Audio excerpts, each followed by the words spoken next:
foi o último remanescente. Depois de 6 anos, o ex-governador do Rio de Janeiro, Sérgio Cabral, deixou a cadeia para ficar agora em prisão domiciliar. Ele era o último preso em prisão fechada, né, em regime fechado da Lava Jato. Fala, Agatha Meirelles. Ele era o resta um, né? E passou já a primeira noite em casa, em prisão domiciliar, com a família. Inclusive, o filho dele postou nas redes sociais uma foto com ele, agradecendo que ele já estava em casa. Como você disse, ele estava preso desde 2016, penas que chegam a mais de 425 anos. O ex-governador era o único político envolvido nos esquemas da Lava Jato. Ele já foi condenado em 23 ações penais na Justiça Federal, mas não teve trânsito em julgado em nenhum. Ou seja, ainda tem recursos possíveis aí nesses processos. Na última semana, só para relembrar, o Supremo Tribunal Federal entendeu que, por não ter uma sentença final condenatória, havia um excesso de prazo na prisão preventiva do ex-governador, por isso resolveu substituir pela prisão domiciliar. O voto decisivo foi do ministro Gilmar Mendes. Entre as medidas cautelares impostas, o ex-governador não pode se ausentar da própria residência aqui na Zona Sul do Rio, não pode receber visitas sem ser dos familiares mais próximos e também deve usar uma tornozeleira eletrônica. Certo, Agatha, obrigada pelas suas informações. Estávamos aqui comentando, né, fora do ar, e esse tem sido um assunto, né? Ontem também a gente conversou com o nosso colunista especialista em Poder Judiciário, Rodrigo Aidar, sobre essa soltura de Sérgio Cabral, porque do ponto de vista da lei, está correta a soltura. Ele não foi julgado, né? Como a Agatha acabou de explicar. Não teve o trânsito em julgado, então não tem um julgamento final. Exato. Agora, o erro está onde? Na demora, minha gente. Exato. 6 anos. E aí, Agatha, você falava aqui sobre processos pelos quais Sérgio Cabral responde. A gente está falando de mais de 400 anos, né? Você falou. 400 anos. Isso, 425 anos. São 38 processos ao todo, Sheila e Ellen. Só que ele só começou a ser julgado em 25. Tem processos que nem começou. Não tem ainda nada documentado. Eles não iniciaram o processo. Então, foi o que você falou. No ponto de vista da justiça, ela está correta. Eu tinha buscado legalmente aqui, correta, mas a gente fica indignado quando ouve, né, que um cara como esse volta às ruas, volta a ganhar liberdade, né? Ou pelo menos sai do regime fechado, por uma demora, por lentidão da justiça. 6 anos e não conseguiram julgar.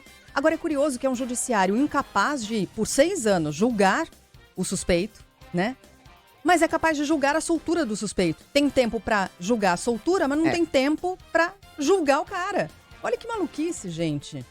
E aí, assim, aí eu concordo com o nosso colega, o Eduardo Oineg, né, quando ele fala... Porque, assim, o cidadão que está aqui nos ouvindo está com toda a razão revoltado.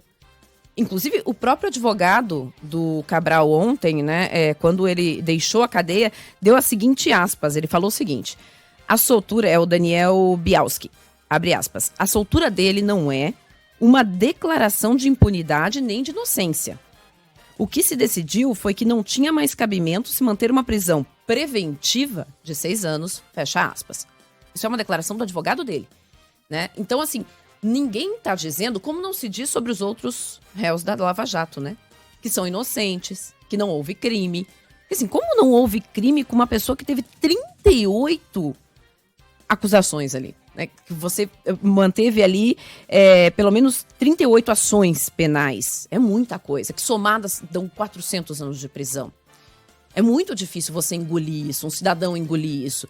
Um cidadão que viu um vídeo de um cara com um guardanapo de papel na cabeça, que viu as joias sendo expostas publicamente, né? E aí esse cidadão tá agora no metrô, tá no ônibus que não funciona direito, tá naquele hospital, né, que tá na fila esperando uma cirurgia, ou uma consulta com um especialista. Você dizer pra essa pessoa que esse cara é inocente, né, ou que esse cara pelo menos não vai ficar num presídio, deve dar um nó no estômago. Deve dar um nó no estômago com toda a razão. Mas tá certo, judicialmente tá certo, tá tudo certo. Então, qual é o problema? Primeiro, o primeiro problema tá na forma como essa operação se desenrolou, que deu margem para tantos furos para que não reste um. Exato. Para que não reste um, né? A Agatha começou falando isso, né? Restava um. Era ele, Era né? ele. Então, quer dizer, o primeiro problema tá quantos furos essa operação cometeu quantos erros, quantos atropelos para que fosse midiática, para que tivesse apelo popular, né? E aí você deu margem para que hoje a gente tivesse a soltura de todos. Para que todos estivessem aí, inclusive, retomando seus direitos políticos. Né? Então você está revoltado? Com razão. Mas com quem você está revoltado?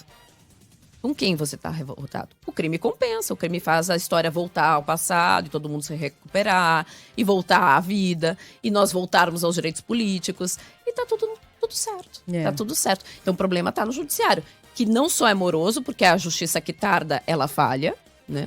Ela falha. Permite essa lentidão. Permite a lentidão. Recursos, tem várias instâncias. E a gente está falando de alguém que tem recursos, que tem advogado, que tem dinheiro. Agora, a gente tem um sistema judiciário que mais da metade dos presos, ou pelo menos quase metade, não, mentira, quase metade dos presos no Brasil. 40 porque a gente tem essa 40 e tantos por cento. 40 e tantos. Isso é um regime quase... Ditaduras têm índice parecido no mundo. São ditaduras têm índices parecidos de presos preventivos no mundo. Ou seja, que não são julgados. São pessoas que não são julgadas. Você não sabe se cometeram crimes, se não cometeram crimes. E tem pessoas pobres que estão lá que não vão ser julgadas. Vão ficar anos na cadeia sem ser julgadas. Porque depende de defensoria pública. Entende? Então, assim, se você... E eu frequentei muito cadeia da minha vida. Eu cobri muito... Eu fiz muito reportagem policial quando comecei minha profissão. Então, assim... Muito do nosso presídio são essas pessoas. Né? Que estão lá. Você diz, presídio é tudo... Não é tudo assassino. Aliás, é bem menor a quantidade que está lá. São pessoas que estão lá que não foram julgadas. A gente não sabe se cometeu, se não cometeu. Que crime cometeu, né? Qual é a gravidade daquele crime. Porque não foram julgadas. E não vão ser. Não vão ser, porque não vai ter advogado para isso, não vai ter tempo para isso. E no caso do Cabral, Agatha, ele confessou alguns desses crimes, né? A gente tá falando de alguém que confessou parte desses crimes, né?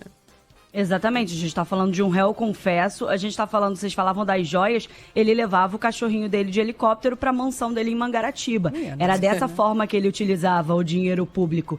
E é importante isso que a Ellen falou, porque tem muita gente achando que, agora o Cabral é inocente. Não é, ele continua condenado.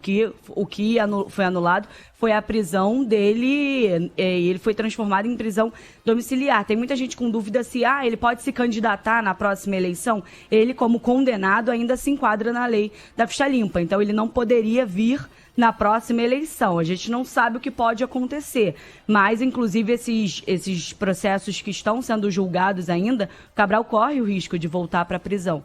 Mas, enfim, é só aguardar. Por enquanto, ele está em prisão domiciliar, o Natal vai passar em casa com a família. É isso aí.